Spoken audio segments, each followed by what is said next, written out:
All right. Good morning, everyone. So you've got me and Claude coming from you to you from somewhere in the South Pacific. Where are you, Claude? I am in the Gulf of America. The Gulf Yeah, we're of heading back to America. Galveston. Yeah, we got one Gotcha. more day at sea, and then we'll be back in Galveston. Okay. So which So, direction are we looking? Do you even know? let's see. We should be going west, so you'd be looking east, northeast there, as if it matters, Gotcha. because we are out in the middle Well, pretty much. I'll go ahead and take a look at chat and see who all is here. Uh, Jerry is not feeling well and never got anything back from Bill this morning. So it looks like it's just me and Claude, so long as his internet uh, manages to work. So we got John, Grandpa Rails. We got Bernard, Rob T Man, Ray Bertelson, Gerald Stewart, Sparky's in the house. CD Platt 1965. CD Oh, Platt. that's I think I Chuck. got that. Who? Chuck. Oh, okay. CDP 1965. That's Chuck. Okay. Paul Schwander. I'm probably going to get some of these names wrong. Mark's here. Mark Pruitt. Floyd Robbins. And I think that's all we got in the house at the moment. Good morning, everyone. I look like an angel.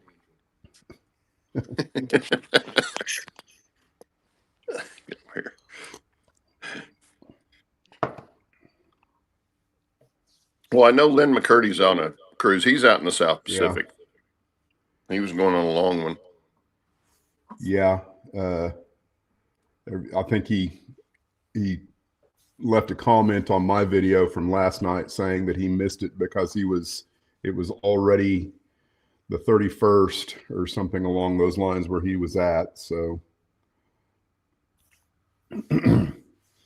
well, obviously you don't have any model railroading things going on the boat. You didn't take any projects with you or anything like that. You've just been gambling and dressing eating, up. And, yeah, dressing up for Halloween, eating, and yeah, just having a good time. Yeah.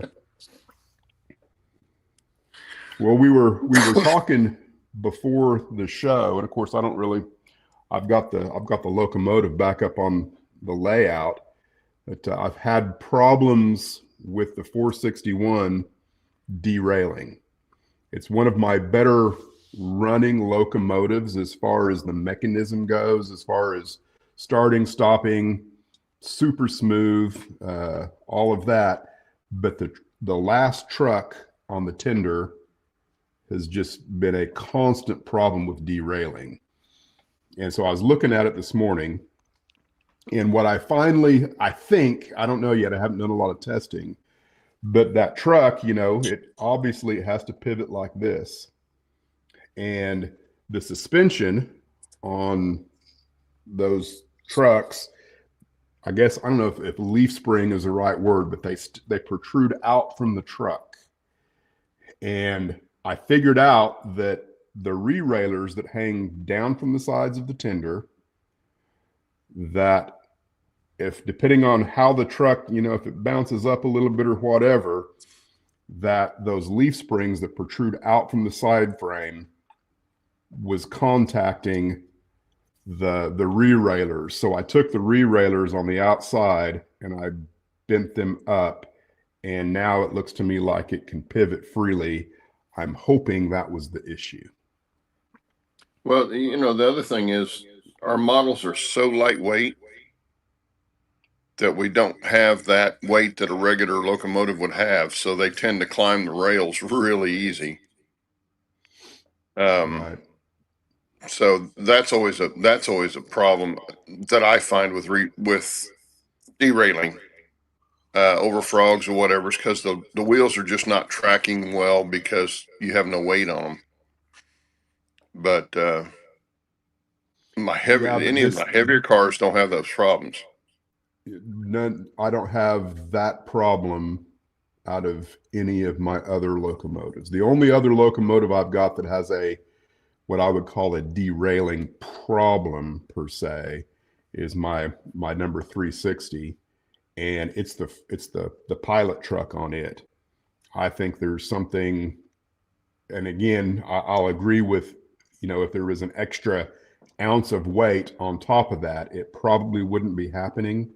But I think there's a relationship between where the pivot point is and how far the wheels are from the pivot point on a tighter radius curve. The inside wheel wants to climb up into the air for some strange reason, and then it will eventually derail. Yeah. Yeah, if it can't swing far enough to get that radius. Yeah, because what I've done is there's two holes in the A-frame piece that holds the wheels, and the further hole is where the wheels sit to look prototypical. There's another hole in front of that one. I can pull it back, and when I pull it back, and it looks stupid because the wheels are tucked too far, too close into the cylinders, but the derailments disappear. So that's one of those things that I want to, and I don't know, it also could be that maybe if I adjusted the gauge of the wheels themselves a little bit, maybe if it was a little narrower, it might work better for some reason. I don't know how that would function or work or not.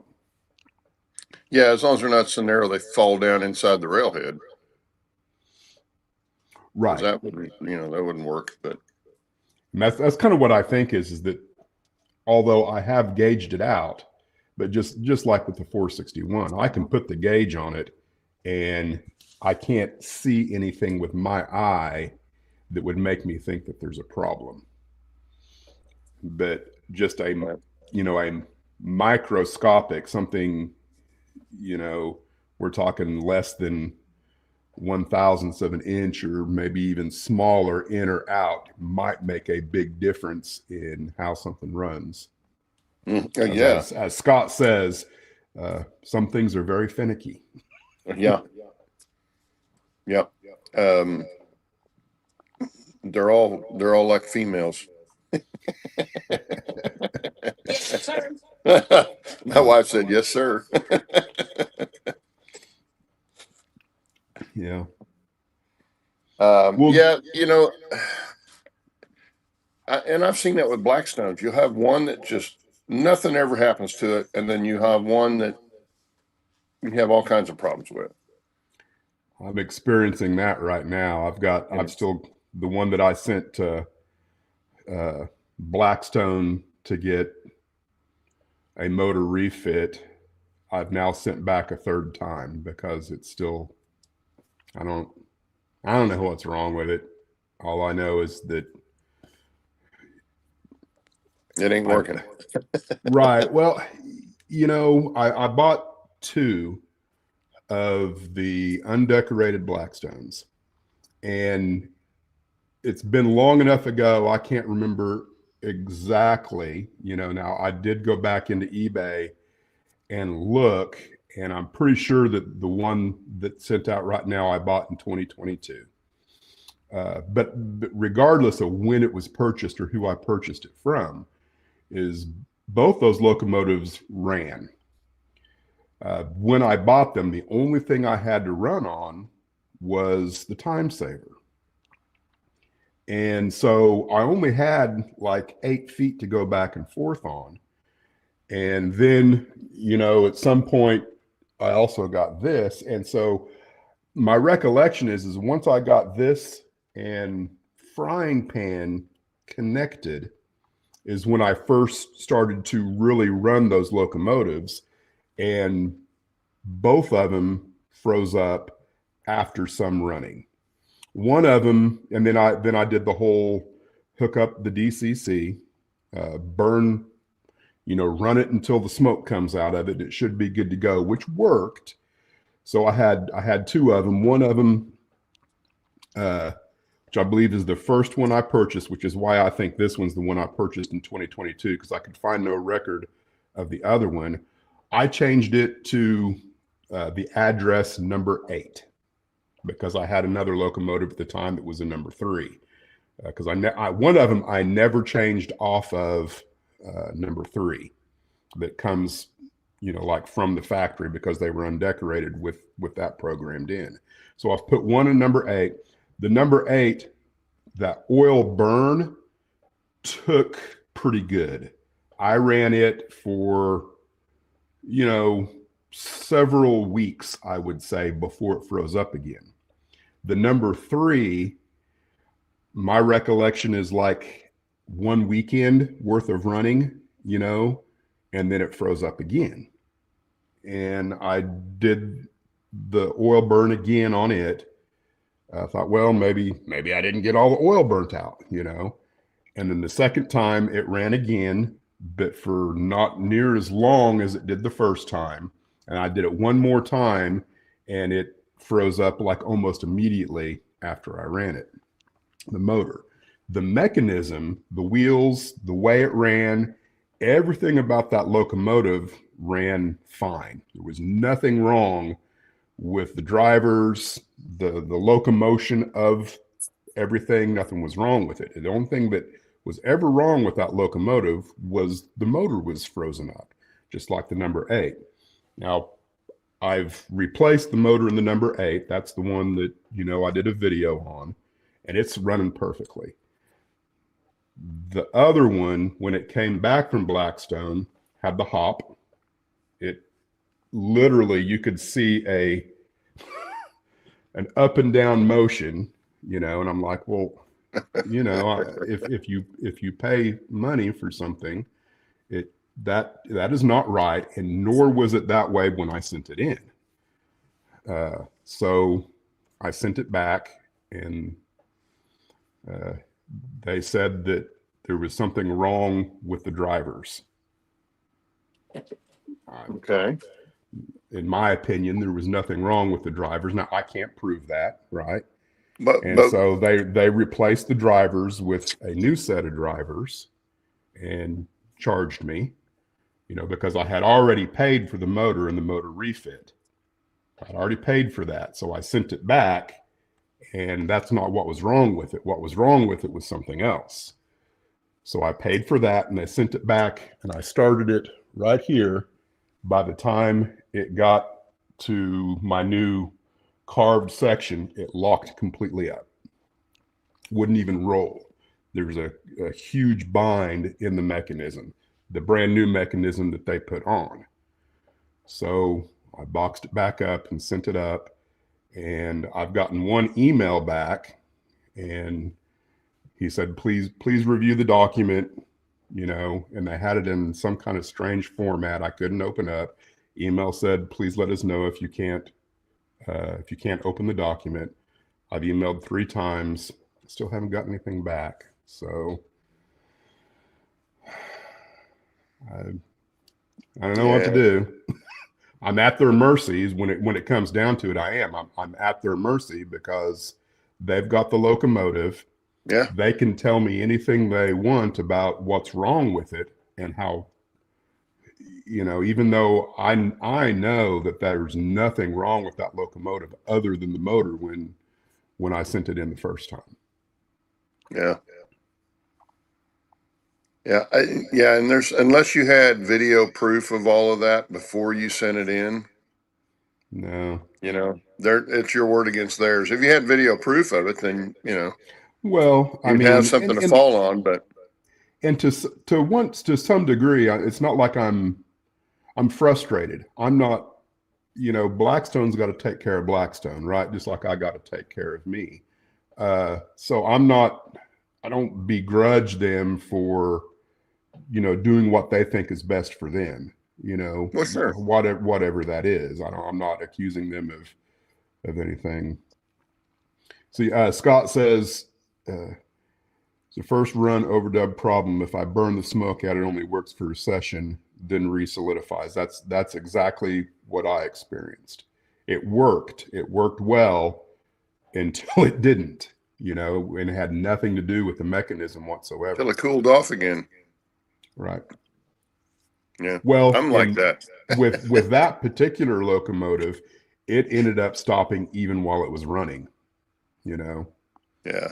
And so did the number 8, I can't remember if the number 8, if it stopped in between sessions, because I think I did more than one burn on it as well, but it lasted longer.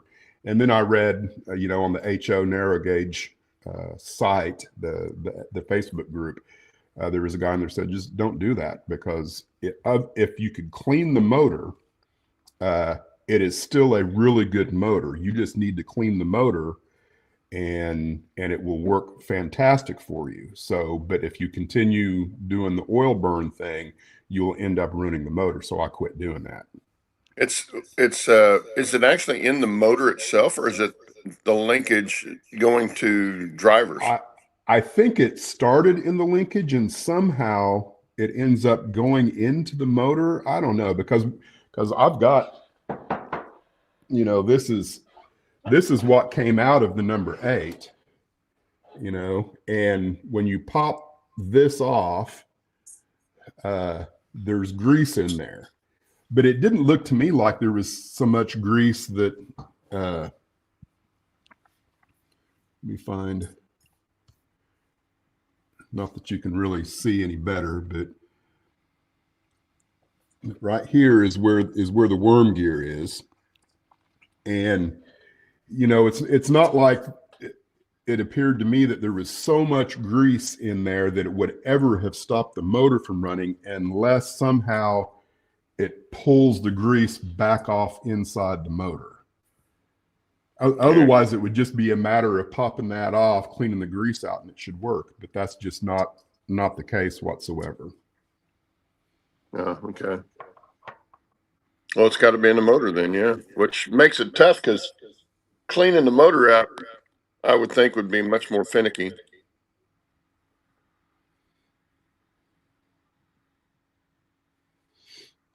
Yeah, the very first one of those, which I think is the number 3. I'm pretty sure I bought it.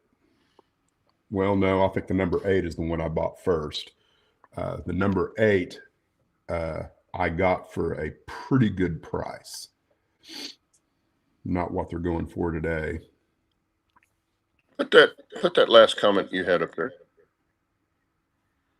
I wish I snatched up more K36 37s when Blackstone made the announcement. I think he meant he would have snatched up more K27s. That's how I understood it. Or K36 37 brass engines. Oh, because now those are expensive. You're right. You're right. That they may have been a price go down, because everybody was getting rid of those in anticipation to getting really good Blackstone K36. I had a K36 and K28 both on order from him for 2 years, and they just never did make them. Yeah, it's unfortunate. But yeah, what are you gonna do?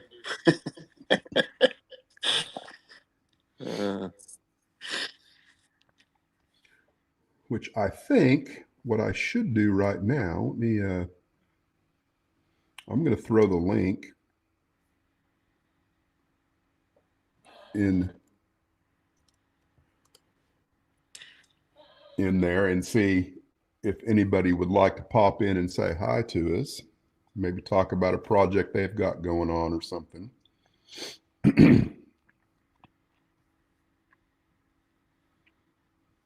I keep hoping one of these days we'll get Tim Sherrill in here and we can look at his railroad. Well, in the meantime, I'm going to, I think, run downstairs. downstairs for a Okay. second and see if I can find those pictures. I'm sure everybody will find it humorous, and I haven't seen them yet. So let me tell my wife I'm going. Okay. Well, I think while you're doing that, I'll add my other camera to the stage and just kind of That's nice.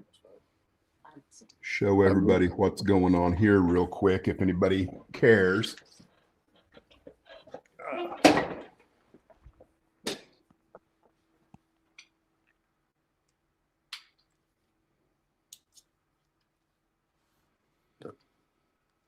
I haven't done just a whole heck of a lot because I've mentioned that when it comes to the month of October, I I had a lot of honeydew projects, and let's see, what all have I done? I've put in porch lights.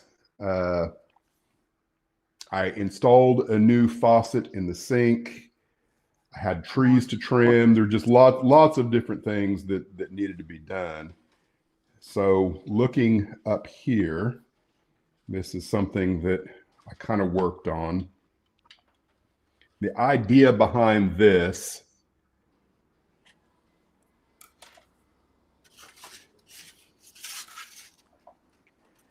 is that this is somewhat flexible.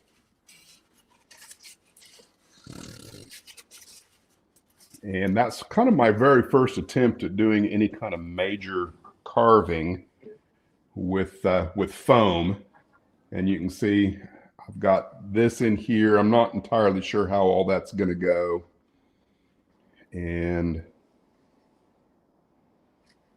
this over here, where this foam is, I think I'm going to pull that out. I think I've got a different idea for how I want to approach that, because what I'm doing right now is just trying different things, different techniques, and seeing what's going to work and what I like, what I don't like, those kinds of things. So that's where I'm at on that. And I think Claude's back, so I'm going to move this camera out of the way.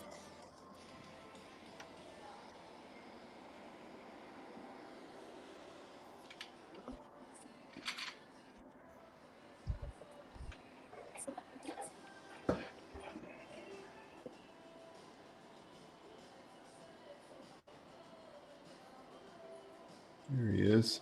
Are you back, Claude? Yeah. Let me find them here.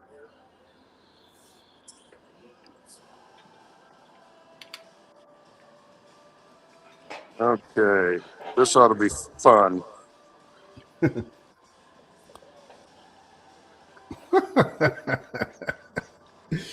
What in the world?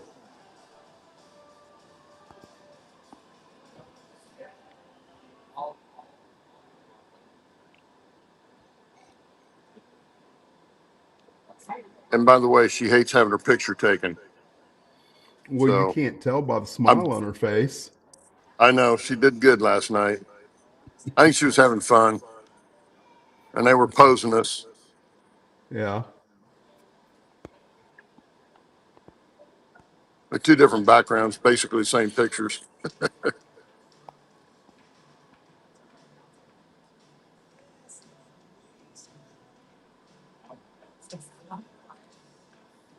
Yeah, but it was a lot of fun last night. I think that's all of them. Anyway,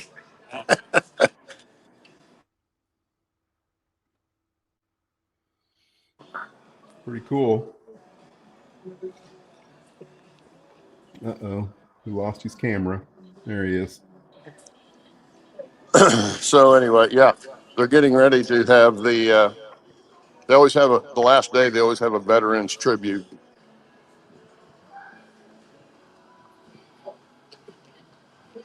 So they'll have a big parade in here. Not a parade, but they'll have all the veterans come out and do a tribute to the veterans.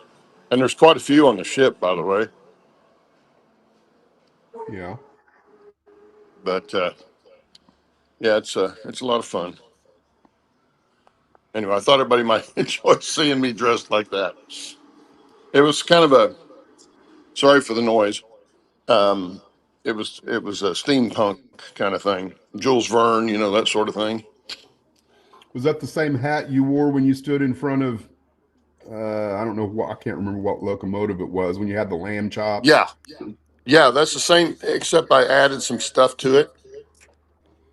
I found some quote unquote jewelry on Amazon that had gears and stuff like that, and so I added that on there. Oh, They don't have I'm gonna walk these elevators? stairs before my knee quits on me again today. But yeah, you definitely get your steps in on a ship.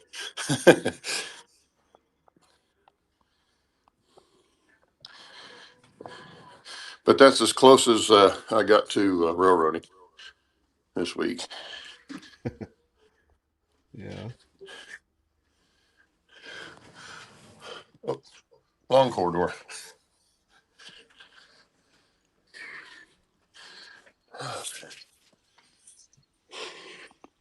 Just heading back to the room. Oh, I know what I did. I turned the wrong way.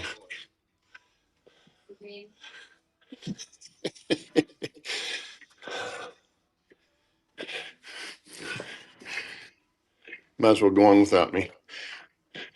I gotta get there, remember where I'm at. I think I'm on the wrong side of the ship. Well, I'm looking to see if anyone's got any comments. Sparky says, show us around the ship, then I can cross off cruise of the Gulf of Mexico off the bucket list. Yeah, it's a long way around here. I'm not going to show you the ship. There's too many of those out there that you can go watch. Besides, I went the wrong way. Bernard wants to know if you got treats last night when you tricked. Yeah, some people that were eating dinner next to us, they had a whole bag of candy that were given out to people. And of course, there's tons of kids on here, so they had stuff for the kids last night. Um, but no, I didn't eat a lot of candy. Most of mine came from the bar.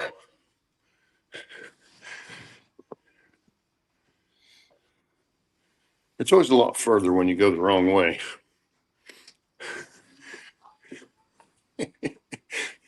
And it's not the first time I've done it this week either. Yeah. It's a 3 hour tour. You Yeah, better be careful. it can be. Here, I'll give you a shot from the other side.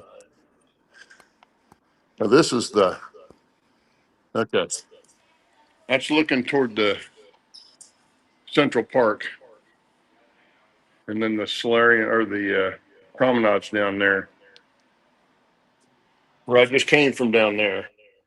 Yeah. We'll go out through Central Park.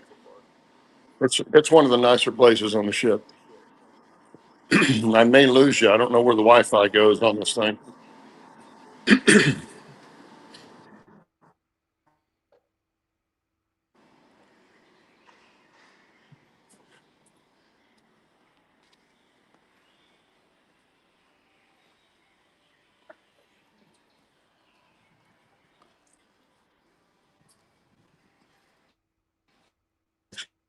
I'll flip the camera around.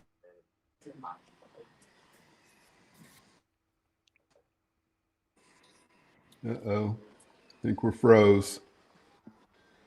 We're trying to freeze.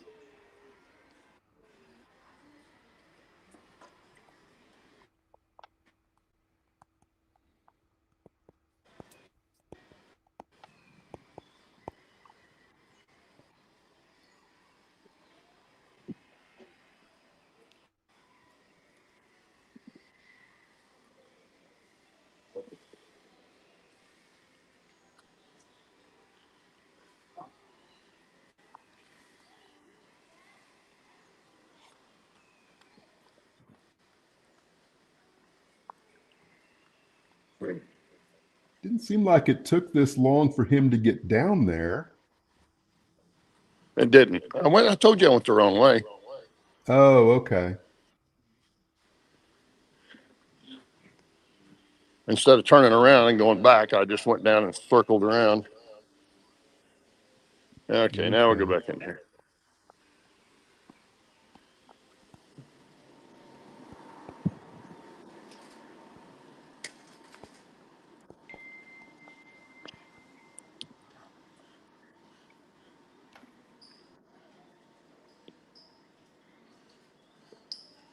And don't be standing in front of an elevator door when it dings. Because you will get run over. Amazes me the number of people that want to push onto an elevator and then be the boss of the elevator when they get on there. Yeah. There's one lady, we've seen her about 10 times all week. Oh my goodness. All I can say is glad I don't have to live with her. Because I would probably kill myself. Anyway, okay, back in the room. Let's see, Brenda's up there enjoying a book. That's her favorite thing in cruising right there. Reading a book on the balcony. Oh, that was too much like work. Well, at least we got to see the pictures. Yeah, they came out pretty good. We don't normally do that, but because it was Halloween, we thought, yeah, why not? Because with our status, we get one free one apiece. Yeah, okay. Although, we don't take them and frame them, so I don't know why we'd want one, but may just get a digital version and so we can show the family. Right. But anyway, I'm out of breath now.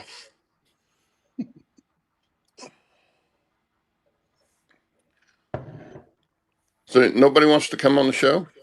Well, I mean, I put the link up, but no one's jumped on it. Maybe I need to put it in there again.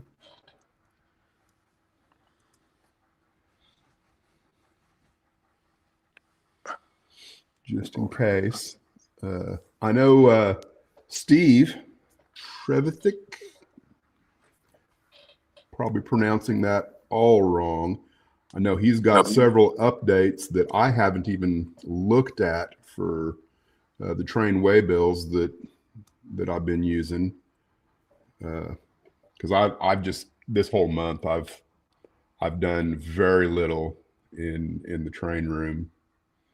So yeah, I think we can now take pictures of a car and have.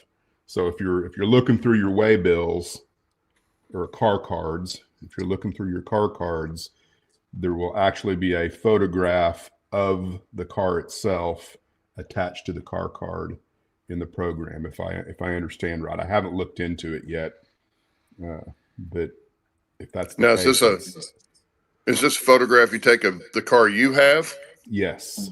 Okay. That's my understanding. I haven't looked into it yet, but because I've just been working on, well, I mean, the house stuff for one. I built a porch, replaced a sink, threw my back out. I didn't replace the sink. I replaced the faucet. I had to remove the sink in order to replace the faucet. What else? Porch lights, just all kinds of little things that needed to be done. And I thought, and there's some winterization things like the camper needed to be winterized, other things like that. So that's kind of what I've been doing this whole month. Everything else has been on back burner. Morning, Steve. That's close up. Well, all I did was turn the camera on. It's not Halloween anymore. I wasn't expecting it to be that close. Yeah. So did I have it right? Can I now take a picture of one of my train cars and have it as the quote unquote avatar on the car card, or did I get that all wrong? No, you got it right. We've now introduced So instead of you having an icon on your car card, you can now take a picture of your actual car and put that on your car card on train waybills. We've also introduced where you can take a photo. If you have a railroad logo, you can put that on your map as well. So when visitors come and they click on your navigation bar, they actually see the logo of your railroad if you have one. You don't have to have one. Very cool. Is there anything else that you've pushed besides that maybe I've missed? Because I haven't had, I think last night I ran one train from east staging to west staging. That's the first train I've run in over a month that I actually got into train waybills and did it properly. Most of what I've done has just been, moving cars back and forth for the sake of getting things off of this section of track because I'm getting ready to work on it in cloud. Yeah, that's really all I've done. I've been seeing your updates on your layout, so yeah, I know you've been busy with that. So yeah, we've introduced some more algorithm tweaks. So we've got the off spot. We've got different tweaks you can do with it now. You can have strict off spotting, or there's a light version of off spotting. So what that means is it depends on how you want to run your railroad. And when it comes to off spots is how the system gives you a waybill. So if you've got an industry that's really full up, the system will basically reject those waybills because it's full and try and find another one. But if you're finding it's holding back too many cars, you can actually make that a bit lighter. So it will throw some off spotting your way. And then you can decide in your yard whether you want to take them with you and off spot them or whether you want to hold them in the yard. Gotcha. So yeah. if the waybill, so if you, and again, a lot of that has to do with how, I presume, how well you have balanced your waybills for the railroad. Yeah, I mean, that's something that I'm still kind of struggling with. Is I've got way too many waybills for one particular industry, right? And so therefore you constantly get off spots or waybills taking you to that industry. Well, there's no place to park on that industry. That's where the off spotting comes in, is you end up having to put the car that's supposed to go into the industry somewhere else near the industry to move later. Which is cool. You can decide if that industry allows off spotting. So if it doesn't, you can turn off spotting off for that industry, and the system shouldn't give you a waybill for that if it's already full up. Yeah, I think I've got off spots on all of mine. Yeah, you can turn them off, and again, you can turn them on and off as you go. So if it's not working, you can turn them back on, and it's not going to ruin anything. But yeah, if you're finding that it's not giving you enough waybills, you can turn strict off spotting off. So quickly, what is the difference between strict and light? Okay, so the light version is the default, and what it will do is when it's about to issue a waybill to a car, it will look at the next destination where it's going. So the first part of a waybill will be a car arriving to an industry empty to be, filled up. So that will be the first. So what it will do is it will look at that industry and it will say, is it already full up? If it is, don't give it this waybill because it's not applicable. Unless it has off spotting, in which case, go ahead, give it the waybill. But what it will do is the algorithm in the background will look for a more suitable waybill before issuing it. Yeah. So, gotcha. Right, let me give you a scenario. It finds a waybill for a car. It looks at the industry. The industry's full up, but allows off spotting. So it will say, okay, so this is something I could give it, but it's not preferable because it's already full up. So I'm going to look for a better waybill to see if I can give it something that's not full up. If it can't find any, then it will issue that waybill. And this all happens in a millisecond in the background, right? Now, if you have off spotting turned off for that location and it's full up, the system will not give it that waybill. It will say, I can't give it that waybill because it's you've turned off spotting off. So I will either have to find a better waybill And if I still can't find a better waybill, then I'm going to issue that car to be held at the yard empty until there is a more appropriate time that it can receive a waybill. But again, all you do is you just tell the system what you prefer, and it will do all of this calculations automatically behind the scenes, so you don't have to worry about it. Very cool. Yeah. So now the strict one, that's the light version. The strict one will not only look at the first location, but also the second. So if you're going to issue a waybill that goes and picks up coal from a tipple and then deliver it to a power station, it will look at both the coal, the tipple, and the power station. So if it's in other really words, in a three destination waybill, we're talking, 3 destinations, and I know we can go up to 6, right? Yeah. So the algorithm is looking at the next destination beyond the first. Am I understanding that correctly? The first 2. So it looks at the first 2. one and the second one. The third one is so way down the line it shouldn't matter. Gotcha. You may get problems with off spotting, but again, that's down to how many waybills you have for that particular thing. You may have created too many waybills. That's why you're getting too many. But there are also, I don't know if you've looked, Dennis, but we've got a lot of reporting tools now on there. Yes, I have seen them. Yeah. One of them, if you go into reports, is called industry usage. And that will actually give you a snapshot of your entire layout and its operations and how many cars and what cars have gone to specific industries. So you can actually use that to balance your system. You can see, there's not many cars gone to that place. I obviously need to give it more waybills, give it more traffic, if you prefer. Yeah. Cool. So you can use all those reports. The other thing we've added is live loading. I don't know or dynamic loading. So the way cars and waybills works is you have a waybill for a car. It arrives at a destination and you set it out. It then sits there for a certain amount of time, and then another train will go and pick it up when it's full up and take it to another destination. So what we didn't cater for before was things like ore loading, coal loading, rocks, anything like that, sand. But now we have. So instead of you giving it, so you give it its first destination of where it's going empty, and before you'd say, right, I want it to stay there for 2 processes while it's filling up. Well, now what you can say is, I want to load it while it's still on my consist and then take it back with me without setting it out. Okay. So now you can tell it, you can set a specific amount of time that you want that particular car to be loaded, 5 second, 10 second, 30 second, whatever you want. And what that does is it gives you a more realistic loading. So you arrive with a hopper at a tipple, and you can set it to 5 seconds to load. When you press the load button, it won't allow that car to be released until 5 seconds. So you have to back it through the tipple real slow. Yeah.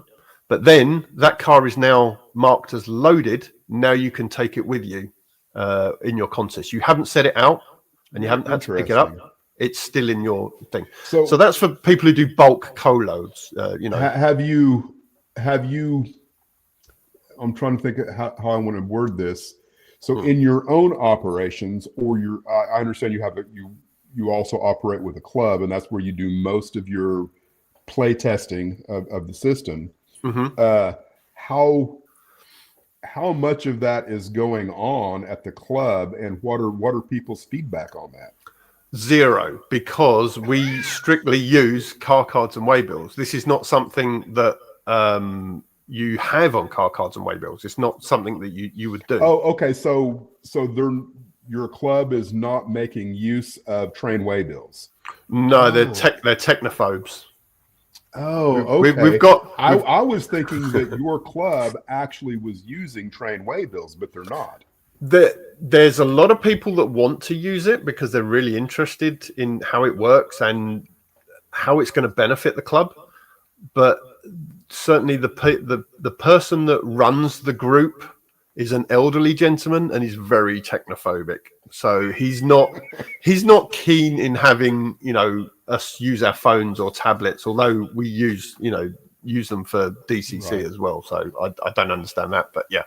But yeah, it's not something that's going to happen immediately, but there's a lot of interest in it. So then have you tested personally on your layout then how that works? I actually don't have a finished layout, so I can't, but I do have someone who's tested it on his shelf layout, and it works very well. Is that Paul? No. I mean, No, it's Paul's not given me a Paul? lot of feedback. And it's not Paul. It's someone in the UK. Okay. He has a shelf layout, but yeah, Paul's given me a lot of feedback of how it's worked on his layout, and so far, I only had one negative thing in the last several months, and that negative thing was actually he found a bug, which I then fixed. So there's no negatives. He's. I mean, I've managed to convert him from switchless. He was very much using switchless all the time, but since going to train waybills, he says there's no way I'm going back to switchless now because this is so much more flexible for how I operate. Well, that brings me to another question. Have you got any feedback from anybody that's kind of gone? I don't know if larger scale is the right word, but like, so one of the things that I experience when I'm making use of it, because one of the things I'm really glad you did, and I greatly appreciate it, is that I can now, because I've got the Apple Fire, or not Apple, but I've got a Fire Pod, I've got my iPad, and I can also make use of my phone if I need to. My phone and my computer are both my account, the one that I can go in and make all the edits in.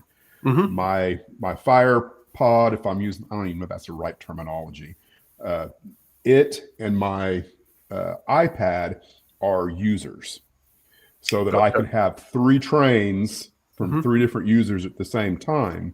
Yeah. But one of the things that I have been curious about is how have people managed the use of the actual device? You know, like for my iPad, I've got, I don't have it here next to me, but I can connect it to it's a mic stand is what it is. And I just connect it to the mic stand and I set it right beside me.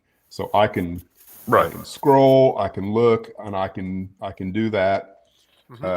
With the Fire Pod, I have to have like a little stand that I have right now. I have to sit on the railroad, which eventually is not going to work.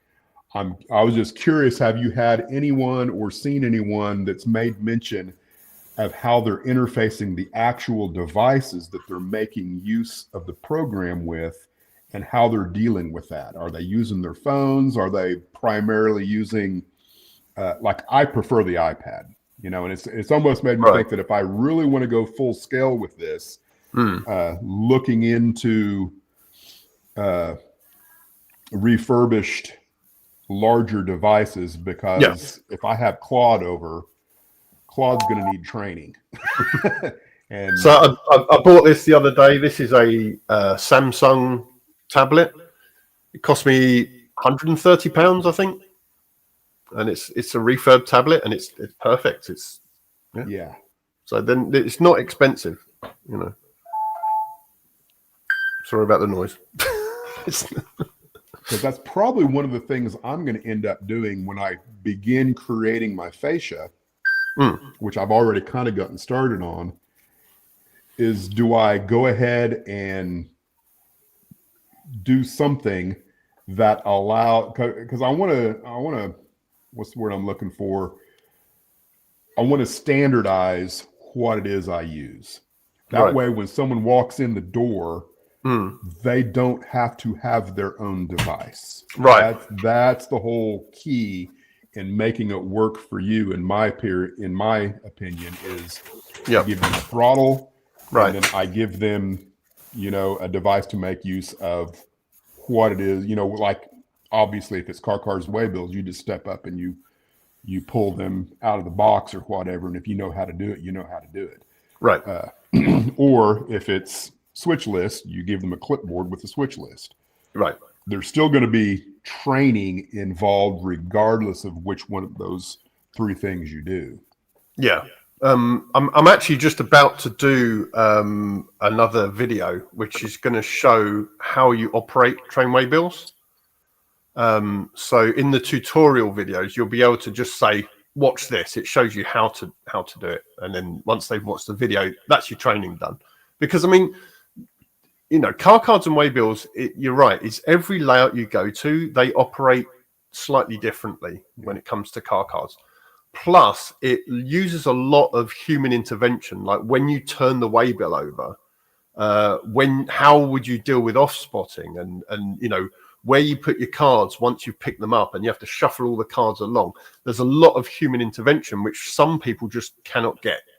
But with train waybills, and the idea of why I created it is it's literally just push button. It tells you what to do. And once you've done it, you press the button to say, I've done that. And then that's it. It shouldn't require a lot of training. You know, once people know how to change locations and what to press when they've done a particular thing, that's it. Everything else is fully automatic. Yeah. In my opinion, coming from switchless to it and having no experience at all with car card and waybills, I still found it pretty simple to learn and understand without too many headaches whatsoever. My biggest issue is and has been the balancing of the waybills with the railroad and the number of cars you have, so that traffic is flowing. Right. And I haven't done it enough to even kind of even be a quarter of the way where it probably needs to be. Yeah. And that is easily changed as you go on. You can constantly tweak it. And as soon as you add a waybill or reduce waybills or whatever, they're instantly available on the layout. Now, if you were to have to write them all out and print them and put them in pockets and things like that, it becomes very difficult to be able to manage where things are going. If your system's balanced, you're going to have to do quite a few runs, and then you're just going to have to throw some away or create some more. Whereas with train waybills, you can just adjust it, you know. And then, like I say, you've got the report. A matter of clicking a button to increase or decrease the number of. Yeah. And then you've got the reports now as well, so you can actually look at exactly how many cars have gone to an industry over a space of time, and what cars have gone to an industry as well. So you might have a particular industry that's, you know, a warehouse, and you say, well, actually, I didn't realize I've only got box cars going there. You know, there are no reefers going there. There are no flat cars going there. So I'm going to make a flat car waybill for that industry. And you may not have twigged that, you know, you hadn't created let's remove some of the box car waybills and add some reefer waybills. Yeah. Not necessarily. You just add some other ones. You know, it depends on how many you've got going there. Obviously. Yeah. So yeah, it is very easy to see now where all your traffic's going or coming from, going to. And what it'll do is it will take a snapshot, a perpetual snapshot. So it's always updating. And what it will do is, say you have 100 cars on your layout, it will log the last 200 moves. So you will constantly be updating. So when you make another 5 moves, it chops 5 off the end and adds your recent. So you always constantly see the evolution of your layout if you change something. Yeah. Very cool. Yeah. Nice stuff. So we're constantly adding more and more things. So it's you know, it's an evolving process. But as it is right now, it does a hell of a lot more than if you had physical car cards and waybills. It will do so much more. Yeah. No, and that's good for me, because I was never going to do physical car cards. Well, for me, I mean, the reason why I designed this system is, like Dennis said, we use it at our club. And I know that if we come up with a new idea, or we create a new location, hey, you know, which we just did, we've created a new logging camp, is now we have to make the boxes for the logging camp. We have to make new car cards for all the skeleton trucks that we've added to the layout. We have to create new waybills for all that. We then have to test it to see if it works, and then we have to adjust it after. That whole process could take half a year. Whereas with train waybills, I can add a location, I can add the tracks, I can add the cars, the waybills in a matter of minutes. Yeah. and I can test it very quickly, and then I can go in and adjust it as I need to on the fly. So I don't have to do this whole process. Yeah. So it is very quick. And also for anyone that wasn't sure about train way bills, we've actually increased the free amount. So you can do up to 40 cars. So if you've got a shelf layout with less than 40 cars, you can use train way bills for free. You won't have to pay a penny. I mean, you have got some restrictions, but if it's a small shelf layout, you could just use it for free. So yeah. It was 10 before. I think I'm very for, cool. for what I've got in here. And then, I think I've got every location that I will have right now, and I think I'm paying $5 a month. Yeah. As far as I'm concerned, it's money well spent. Yeah, I know people will disagree with me, but like I say, $5 on when you're actually making car cards and waybills will get you a pad of car cards. That's it. And that's, and they degrade over time as well. They're just made out of, thin cardstock. So, with you using it, they do degrade and you have to replace them. You have to retype them, reprint them, or write them all out again. So, But so we've added those features. It was something that came up about, the fact of what if you don't want to drop a car off? What if you just want to turn up to a location, load it, and take it back with you? And it's not, by the way, it's not restricted to any specific car. You could do it with a flat car if you wanted. You could do turning up at a warehouse to collect machinery. You could actually do live loading of the machinery and then instantly take it back with you. So you haven't actually set I've got a grain elevator. I got 2 grain elevators that could work perfect for. Yeah. And I haven't tried it actually, but I've just thought you could do it as another process. So what you could do is drop the empty off, and then the next car would actually have to push it into the grain elevator and load it.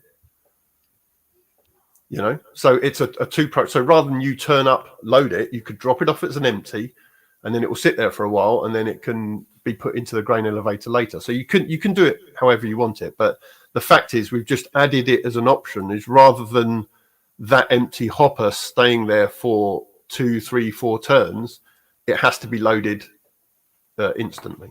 So, but yeah, that's something at our club, we simulate that with a separate car card system. So instead of it having a waybill, it's just got a single card that says take it from the coal mine down to the power station, and then you flip it over and it says take it from the power station back up to the mine again to be filled.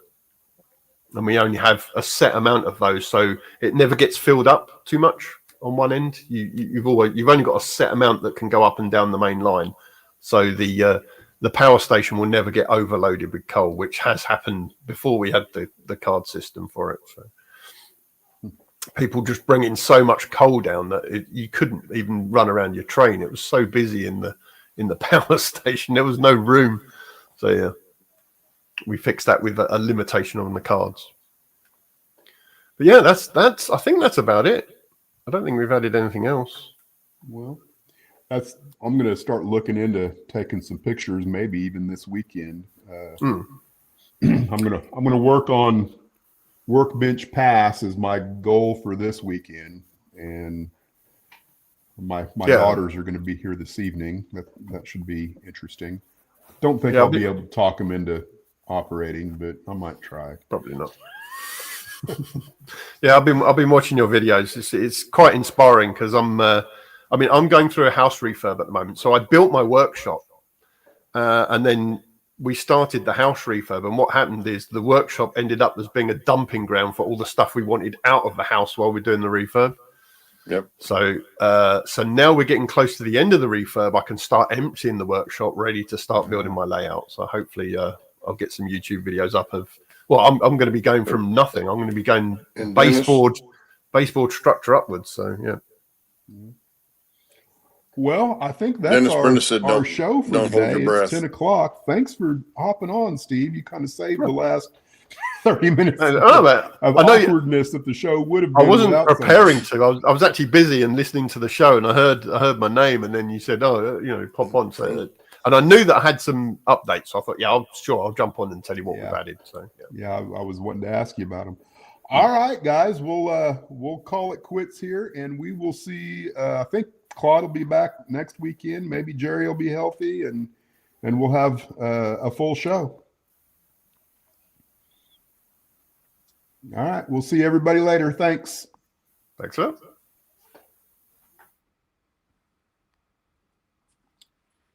I think Claude was already